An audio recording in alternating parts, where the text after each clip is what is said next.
انمول ہمیشہ سے ہی چپ چاپ اور خاموش رہنے والی لڑکی تھی۔ وہ جب بھی میرے پاس پارا پڑھنے کے لیے آتی اس کا رویہ سب سے الگ ہوتا تھا۔ گو کہ اس کی عمر بہت کم تھی، لیکن باتوں سے وہ بہت سمجھدار لگتی تھی۔ مجھے وہ بہت اچھی لگتی تھی، بہت خوبصورت تھی۔ اس کی آنکھوں کا رنگ سبز تھا اور سب کہتے تھے کہ جب زیادہ بڑی ہو جائے گی تو بہت ہی زیادہ خوبصورت لگے گی، اور جو مرد اس کی زندگی میں آئے گا وہ خوش قسمت ہوگا کہ اس سے ایک خوبصورت لڑکی نصیب ہوگی۔ میں انمول کو ہمیشہ زیادہ ہی نوٹ کرتی تھی۔ میں سمجھتی تھی کہ وہ اپنی عمر سے زیادہ بڑی اور بہت سمجھدار ہے۔ کہیں اس کے پیچھے کوئی ایسی وجہ تو نہیں کہ جس کو جان کر مجھے افسوس ہو؟ کہیں اس کے ماں باپ اس پر کوئی ظلم تو نہیں کرتے؟ لیکن ایسی کوئی بات نہیں تھی، اور آج میں نے اسے ایسی حرکت کرتے دیکھا تو میں حیران رہ گئی۔ میں نے اس کے منہ پر زور سے تھپڑ دے مارا۔ میں نے کہا کہ تمہیں شرم نہیں آتی؟ خود کے ساتھ یہ سب تم نے کہاں سے سیکھا ہے؟ میں نے کہا نکالو اسے اپنے کپڑوں کے اندر سے، لیکن جب اس نے وہ چیز اپنے کپڑوں کے اندر سے نہیں نکالی تو میں نے اس کے پیٹ پر ہاتھ لگایا تو میں حیران رہ گئی۔ میں 2 قدم پیچھے جا گری، کیونکہ میرے سامنے بیٹھی وہ کم عمر لڑکی اس وقت پورے میرا نام ابیخا ہے اور میری شادی ایک بڑی عمر کے شخص سے کر دی گئی ہے۔ میں نے قرآن حفظ کیا ہوا تھا اور عالمہ کا کورس بھی کیا ہوا تھا۔ مجھے لگا تھا شاید میری زندگی اچھی ہوگی، میری زندگی میں کوئی اچھا شخص آئے گا، کیونکہ میں نے کبھی کسی کے ساتھ برا نہیں کیا۔ پر میرے ماں باپ پہ بہت قرض تھا اور انہوں نے وہ قرض اتارنے کے لیے میری شادی کروا دی۔ میرے شوہر کی عمر میں اور میری عمر میں پورے 23 سال کا فرق تھا۔ میرا شوہر بوڑھا ہو چکا تھا، دیکھنے میں دبلا پتلا تھا اس لیے زیادہ بوڑھا نہیں لگتا تھا، لیکن یہ کیا اس کی حرکتیں بھی بہت ہی بری تھی۔ وہ ہر آتی جاتی عورت کو دیکھتا اور اپنی آنکھیں سینکتا رہتا تھا۔ میرا اسلام اور دین پڑھنے کا کیا فائدہ کہ میں اس کو بھی نہ سمجھا سکی۔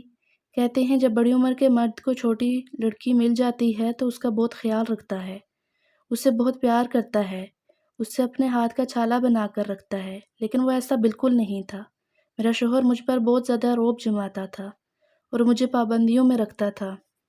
شکر ہے کہ سر پہ سسرال کا کوئی بوجھ نہیں تھا، کیونکہ میرے شوہر کی عمر اتنی تھی کہ اس کے ماں باپ تو اس دنیا سے کب کے جا چکے تھے اور بہن بھائی بھی اپنے اپنے جوان بچوں کو لے کر بیٹھے تھے۔ اب ہم نے اپنے لیے بھی کوئی جگہ تلاش کرنی تھی۔ ہمیں ایک مناسب جگہ مل گئی۔ یہ ایک اچھی فیملی تھی اور ان کی ایک ہی بیٹی تھی جس کا نام انمول تھا۔ انہوں نے کہا کہ ہمارے گھر کے اوپر والا حصہ ہے، وہاں آپ رہ سکتے ہیں، لیکن آنے جانے کے لیے راستہ ایک ہی ہے۔ ان لوگوں نے کہا کہ ہمیں کوئی مسئلہ نہیں، کیونکہ وہ میرے شوہر کو پہلے سے جانتے تھے اور اس عورت کے شوہر کے ساتھ میرے شوہر کی کافی دوستی تھی۔ یہ ایک ہی جگہ پر کام کرتے تھے، اس لیے ان کا کہنا تھا کہ بس ایک گھر میں ہی ایک خاندان کی طرح رہ لیں گے۔ نہ آپ ہمارے معاملے میں بولیے گا، نہ ہم آپ کے معاملے میں بولیں گے۔ کرایہ بھی زیادہ نہیں بتایا تھا انہوں نے۔ ہم لوگوں نے کہا کہ ٹھیک ہے، اور یوں میں انمول کی امی اور ابو کے ساتھ ان کے گھر میں اوپر والے حصے پر رہنے لگے۔ شوہر کی بہت منتیں کی اور بہت سمجھایا کہ دل نہیں لگتا میرا، اسی لیے مجھے چھوٹا سا مدرسہ کھولنے دیں۔ جب کہیں جا کر وہ مانا تھا، اور انمول کی امی نے بھی کہا کہ بے شک آپ مدرسہ کھول لیں، ہمیں کوئی مسئلہ نہیں ہے، یہ تو اچھی بات ہے، ہو سکتا ہے کہ آپ کے حوالے سے ہمیں بھی تھوڑا ثواب مل جائے۔ میرے پاس محلے کی 20-25 لڑکیاں آرام سے آ جاتی تھیں۔ میرے شوہر نے کہا تھا کہ صرف لڑکیوں کے لیے ہی مدرسہ بنانا۔ مجھے تو کوئی مسئلہ نہیں تھا، لڑکیاں ہوں یا لڑکے، میں نے تو قرآن کی تعلیم دینی تھی، کیونکہ میرا سارا سکون اب انہی چیزوں میں تھا۔ میرے شوہر سے مجھے کوئی سکون نہیں ملتا تھا، وہ مجھے کسی چیز کی طرح رکھے ہوئے تھا کہ جب ضرورت پڑی تو پاس بلا لیا، ورنہ کونے میں پڑی رہے۔ کوئی فائدہ نہ کوئی نقصان، اس کے گھر کے کام ہو جاتے تھے، کھانا بنا بنایا مل جاتا تھا، کپڑے استری ہوئے مل جاتے تھے، اس سے مجھے اور کوئی مطلب نہیں تھا۔ شاید اس نے شادی اسی لیے کی تھی کہ بڑھاپے میں اکیلا ہوا ہوں گا۔ بہن بھائیوں نے اسے 4-4 5-5 مہینے گھر رکھا اور اس کے بعد ہاتھ جوڑ دیے کہ ہم تمہارے نخرے نہیں برداشت کر سکتے، تمہاری وجہ سے ہماری بیویوں کے ساتھ لڑائی ہوتی ہے، کیونکہ میرے شوہر کے واقعی بہت نخرے تھے۔ اس کا نام یاسر تھا، اس کو اپنے کپڑے صاف ستھرے چاہیے ہوتے تھے، جوتے، رومال، ٹوپی، سب کچھ بالکل صاف ستھرا، اور کھانا وقت پر گرما گرم ہونا چاہیے۔ کوئی بھی ایسی چیز گھر میں نہ پکے جو اس کو پسند نہیں تھی۔ آدھی سے زیادہ چیزیں تو وہ کھاتا ہی نہیں تھا، آدھی چیزوں سے اس کو مسئلہ ہوتا تھا کیونکہ اس کی عمر کا تقاضا تھا، اس لیے بس جو اس کو پسند ہوتا گھر میں وہی بنتا تھا۔ میں صبر شکر کر کے کھا لیتی تھی۔ امی ابو میرے سامنے کیا بولتے، انہوں نے اپنے گھر کے قرضے اتارنے کے لیے مجھے قربان کیا تھا۔ کبھی کبھی فون پر بات کرتے، اگر میں دل کی کوئی بات کرنا چاہتی تو کہتے کہ بیٹا سب کے ساتھ ایسے ہی ہوتا ہے، زندگی ایسی ہی ہوتی ہے، شادی کوئی مذاق نہیں ہے۔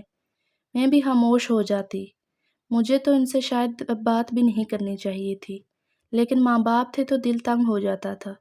اللہ نے مجھے اولاد بھی نہیں دی تھی، شادی کو سال ہو گیا تھا، سوچا تھا کہ اولاد ہو جائے گی تو میری زندگی میں بھی کوئی خوشی آ جاتی، میرا دل اس کی طرف لگ گیا جاتا، لیکن جو میرے شوہر کے حالات تھے مجھے نہیں لگتا تھا میرے ہاں اولاد ہونے والی تھی۔ ہمارے سامنے والے گھر میں ایک بہت اچھی فیملی رہتی تھی، ان کے گھر سے 2 لڑکیاں میرے پاس پڑھنے کے لیے آتی تھیں۔ ایک دن ان کی ماں آئی، اس نے کہا میری بیٹیوں کا آپ نے خاص خیال رکھنا ہے، ہم نے گھر میں ان کو کبھی نہیں مارا، اور سنا ہے کہ جو لوگ سپارہ وغیرہ پڑھاتے ہیں وہ مارتے بھی ہیں۔ میں نے کہا کہ نہیں، میں لڑکیوں کو نہیں مارتی۔ جب میں نے صورت کو دیکھا تو اس کی عمر کافی زیادہ تھی، لیکن جب اس کے شوہر کو دیکھا تو حیران رہ گئی۔ ایک دن انمول کی ماں کے ساتھ سبزی لینے گئی تھی تو اس نے مجھے بتایا کہ جو عورت سامنے رہتی ہے نا، یہ اس کا شوہر ہے۔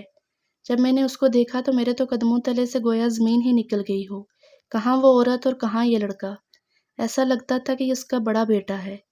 میں نے کہا کہ آپ کو غلط فہمی ہوئی ہے، شاید اس کا بیٹا ہے یہ۔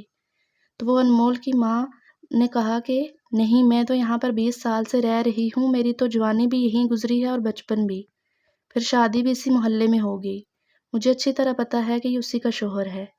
میں نے کہا کہ یہ کیسی بے جوڑ شادی ہے؟ اس نے کہا کہ تمہاری شادی بھی تو بے جوڑ ہے۔ میں نے کہا کہ ہاں، میری شادی کا بھی یہی حال ہے، لیکن مرد بڑا ہو تو کوئی اتنا زیادہ سوال جواب نہیں کرتا، لیکن عورت بڑی ہو تو زمانہ جینے نہیں دیتا۔ اس نے کہا کہ ان کے ساتھ بھی یہی حال ہے، لیکن ان دونوں میں اتنی محبت ہے کہ کسی کی پرواہ نہیں کرتے۔ میں نے کہا کہ یہ بات تو آپ کی سچ ہے، اگر شادی بے جوڑ ہو لیکن محبت ہو تو پھر بھی زندگی گزر جاتی ہے، لیکن یہاں تو محبت ہے نہ ہی جوڑ۔ انمول کی ماں مجھے ہمیشہ سمجھاتی تھی، وہ بہت اچھی عورت تھی، اس نے اپنی بیٹی کی تربیت بھی بہت اچھی کی تھی۔ ایسا نہیں تھا کہ وہ لڑکی کو شرارت کرتی، ادھر ادھر بھاگتی ہو، محلے میں نکل جاتی ہو۔ دوپٹہ ہمیشہ اس کے سر پر ہوتا تھا، روز پڑھنے آتی تھی، روز اسے سبق یاد ہوتا تھا۔ کبھی کبھی میرے گھر کے کام کرنے کی کوشش کرتی تھی، میں کہتی تھی کہ نہیں کرو تو کہتی تھی نہیں، آپ اکیلی ہیں اور استاد تو ماں باپ کی جگہ ہوتے ہیں، اگر آپ کے گھر کے کام کروں گی تو مجھے 2 نیکیاں ہی ملیں گی۔ میری بھی اس کے ساتھ کافی دوستی ہو گئی، کیونکہ ہم ایک ہی گھر میں رہتے تھے۔ کبھی کبھی آ جاتی تھی کوئی چیز لے کر، میں بھی اس سے کچھ پیسے دے دیتی تھی کہ جا کر کچھ کھا لینا، اور کوئی چیز بناتی تو اس کے لیے ضرور بھیجتی تھی۔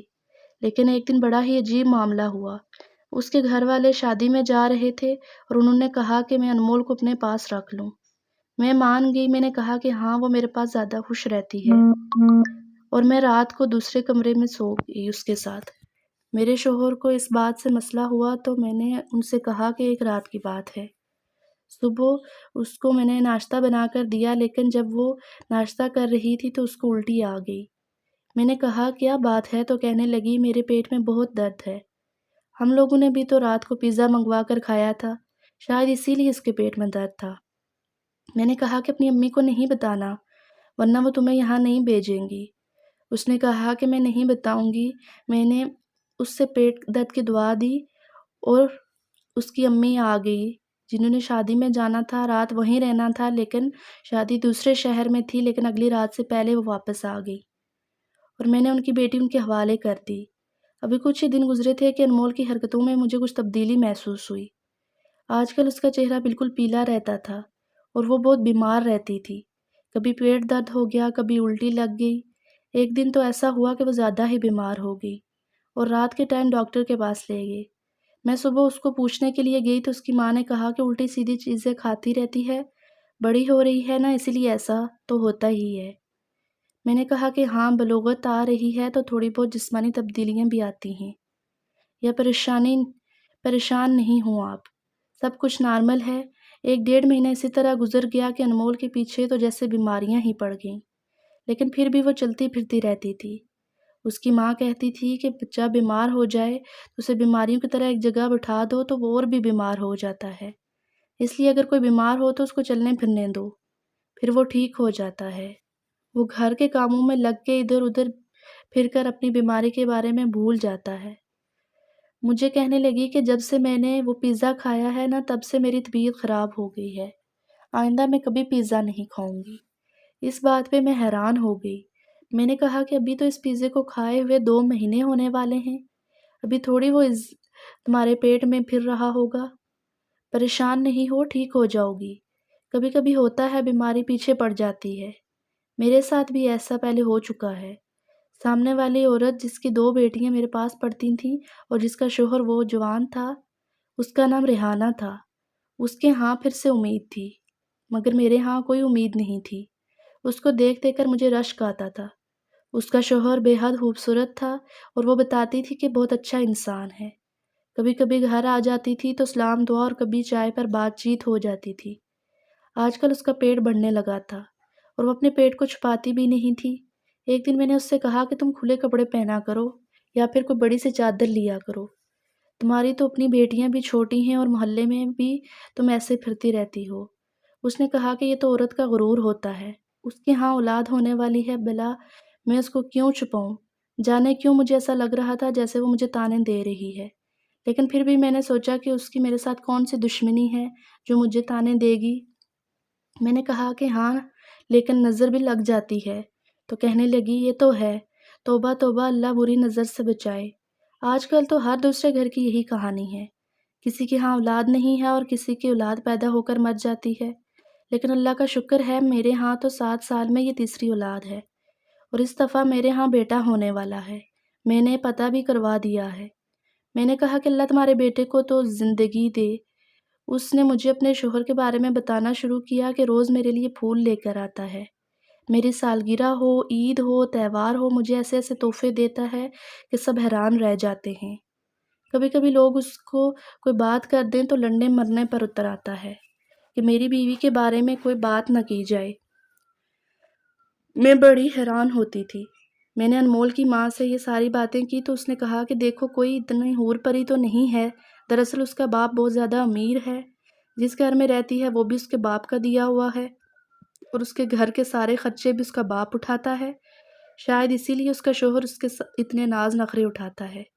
میں نے کہا کہ اگر اتنے ناز نخرے اس لیے بھی اٹھاتا ہے تو کیا وہ یہ نہیں سوچتا کہ وہ کتنا جوان ہے اور یہ تو ایک ادھیڑ عمر عورت ہے اور اس کا وزن بھی بہت زیادہ ہے۔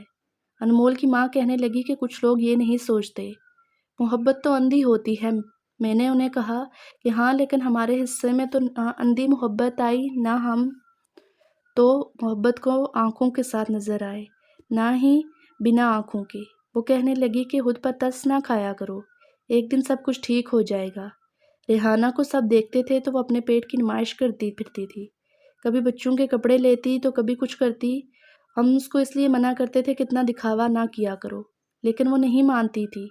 وہ کہتی تھی کہ میرا غرور ہے یہ، لیکن یہ بھول گئی تھی کہ جہاں غرور ہو وہاں شیطان ہوتا ہے، کیونکہ غرور وہی عمل ہے جو شیطان نے کیا تھا، لیکن ہم پھر بھی اس کے لیے دعا ہی کرتے تھے۔ ایک دن میں نے انمول کو دیکھا تو وہ بہت زیادہ املی کھا رہی تھی۔ میں نے کہا کہ مت کھاؤ، اس سے تمہارا گلا خراب ہو جائے گا۔ اس نے کہا میرا ہمیشہ کھانے کو دل کرتا ہے، میں کیا کروں؟ میں نے کہا کہ ایسی عمر میں ہوتا ہے لیکن کم کھایا کرو، نہیں تو بیمار ہو جاؤ گی، پہلے ہی تم ابھی تک ٹھیک نہیں ہوئی ہو۔ اس کے بعد میں جانے کیا ہوا کہ انمول کی ماں نے اسے میرے پاس بھیجنا چھوڑ دیا۔ 3-4 دن تک وہ نہیں آئی، کہنے لگی بیمار ہے۔ اس کے بعد جب بھی میں اسے بلانے کے لیے کہتی یا پیغام بھجواتی تو وہ کہتی کہ اس نے نہیں آنا۔ اس طرح کرتے کرتے 10-15 دن گزر گئے، اب بھی اپنی روٹین میں لگی ہوئی تھی۔ ایک دن ٹائم نکال کر اس کی ماں کے پاس چلی گئی اور مجھے انمول کافی دن سے نظر بھی نہیں آئی تھی۔ میں نے کہا کہ کیا بات ہے، زیادہ طبیعت خراب ہے؟ اس نے کہا کہ طبیعت تو بہتر ہے لیکن اس کے ابو نے کہا ہے کہ وہ بڑی ہو رہی ہے، اس لیے اس کو زیادہ آنا جانا نہیں کروانا۔ میں نے کہا کیا آنا جانا، بس یہاں سے اوپر ہی تو آنا ہے، ابھی تو اس کی کوئی قرآنی تعلیم بھی رہتی ہے، سپارہ پورا نہیں ہوا۔ اس کی ماں کہنے لگی کہ میں کروا لیں گے، کون سا وقت نکلا جا رہا ہے؟ مجھے اس کی یہ بات سن کر سمجھ نہیں آئی کہ ابھی کروانے میں کیا قباحت تھی۔ پھر میں نے زیادہ زور نہیں دیا کہ کہیں یہ نہ سوچیں کہ میں اس کی بیٹی کو اپنے پاس بٹھا کر اپنے گھر کے کام کرواتی ہوں۔ میں نے کہا کہ ٹھیک ہے، آپ نے جب بھیجنا ہو بھیج دیجیے گا، لیکن پھر اگلے ہی دن مجھے رات کو 1122 والوں کی آواز آئی اور وہ نیچے گھر میں ہی آئے تھے۔ میں نے اپنے شوہر کو کہا کہ آپ جا کر دیکھیں کہ نیچے غیر مرد ہوں گے تو میں نہیں جا سکتی۔ اس نے کہا کہ مجھے نیند آ رہی ہے، مجھے تنگ نہیں کرو، سونے دو۔ میرے شوہر کو بلا کسی کی کیا پرواہ، اس کو تو اپنی ہی پرواہ رہتی ہے۔ میں بھی خاموش ہو گئی۔ صبح انمول کی ماں سے پوچھا تو اس نے کہا کہ نہیں، ہمارے گھر نہیں آئے تھے، سامنے والے گھر میں آئے تھے، شاید ریحانہ کی طبیعت خراب ہو گئی ہوگی، جبکہ مجھے اچھے سے یاد ہے کہ آواز ہمارے گھر سے آ رہی تھی۔ آخر ایک ہی گھر تھا، اتنا فاصلہ تو نہیں تھا کہ پتہ نہیں۔ وہ مجھ سے جھوٹ کیوں بول رہی تھی؟ ایک دن میں نے اپنے شوہر سے اپنے دل کی بات کر دی، کیونکہ اور کوئی تھا نہیں۔ میں نے کہا کہ اس لڑکی کو وہ میرے پاس نہیں بھیجتے، کہیں کوئی ایسی ویسی بات تو نہیں ہو گئی۔ میرے شوہر نے کہا کہ نہیں بھیجتی تو نہ بھیجے، ہم کیا کریں، ویسے بھی وہ اس کے پیسے نہیں دیتی تھی۔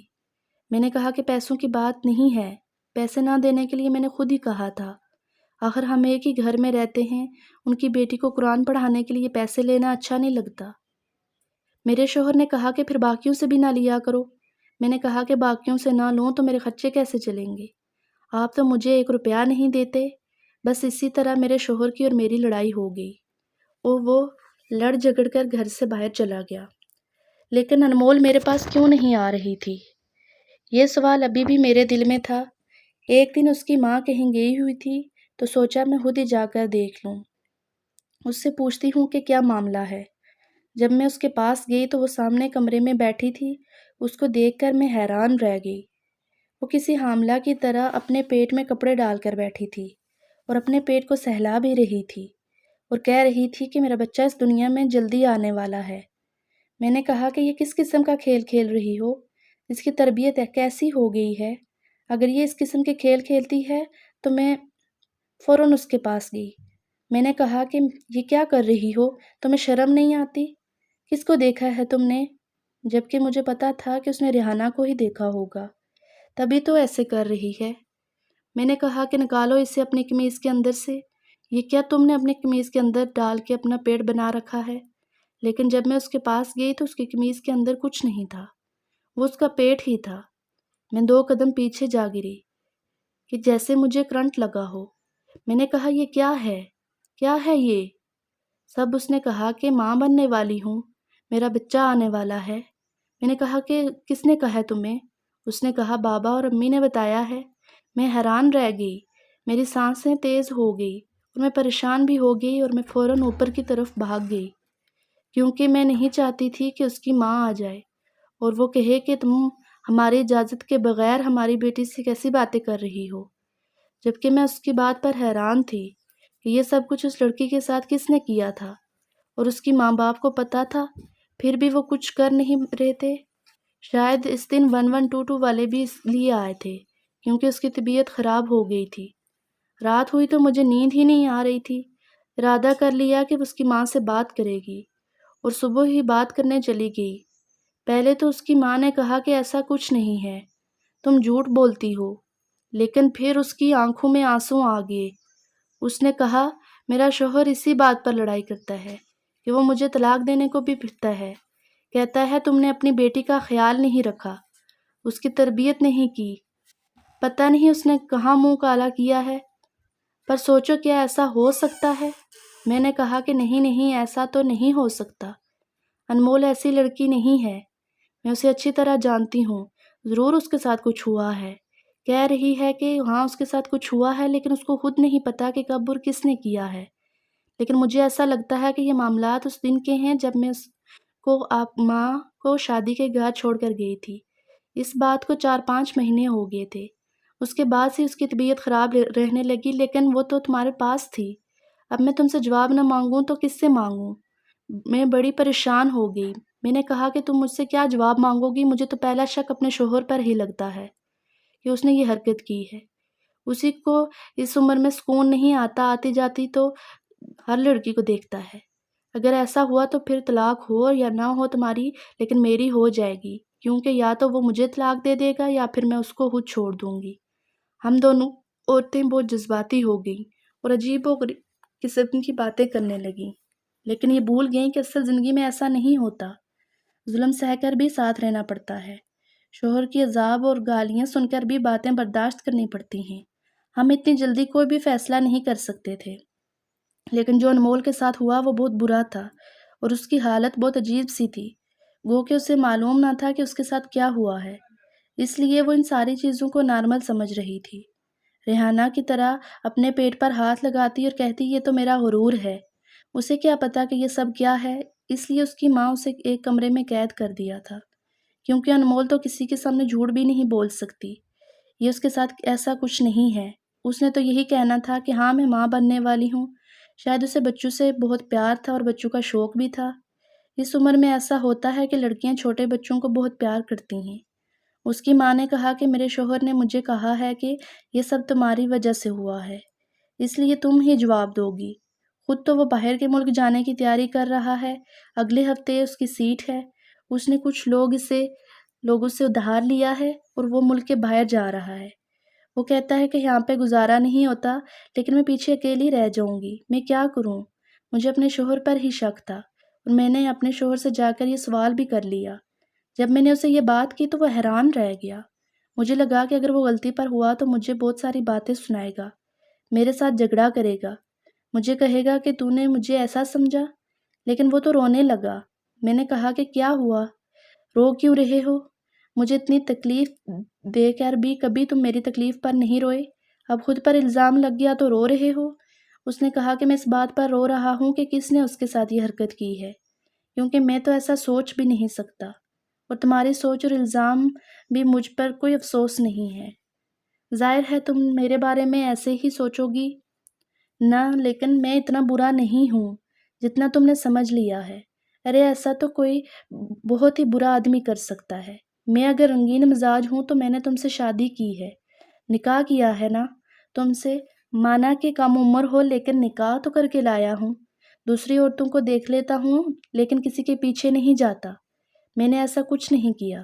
میرے شوہر نے مجھے یقین دلایا، میں نے کہا پھر میری مدد کرو اس شخص کو تلاش کرنے میں جس نے یہ سب کچھ کیا ہے۔ انمول کا باپ تو ساری ذمہ داریاں چھوڑ کر مسئلے سے ہاتھ جھاڑ کر باہر کے ملک چلا گیا ہے، ہماری ہی ذمہ داری تھی، ہم نے اس کا ٹیسٹ کروایا، ڈاکٹر نے کہا کہ ڈی این اے ٹیسٹ سے پتہ چل جائے گا، اور ڈاکٹر نے یہ خبر بھی سنائی کہ بچہ تو ہے صحیح لیکن نشو و نما نہیں پا رہا، اس لیے زیادہ وقت تک شاید صحیح نہ رہے اور خود ہی اس کے جسم سے نکل جائے۔ ڈاکٹر نے اسے دوائی وغیرہ بھی دی کیونکہ بچہ نشو و نما نہیں پا رہا تھا۔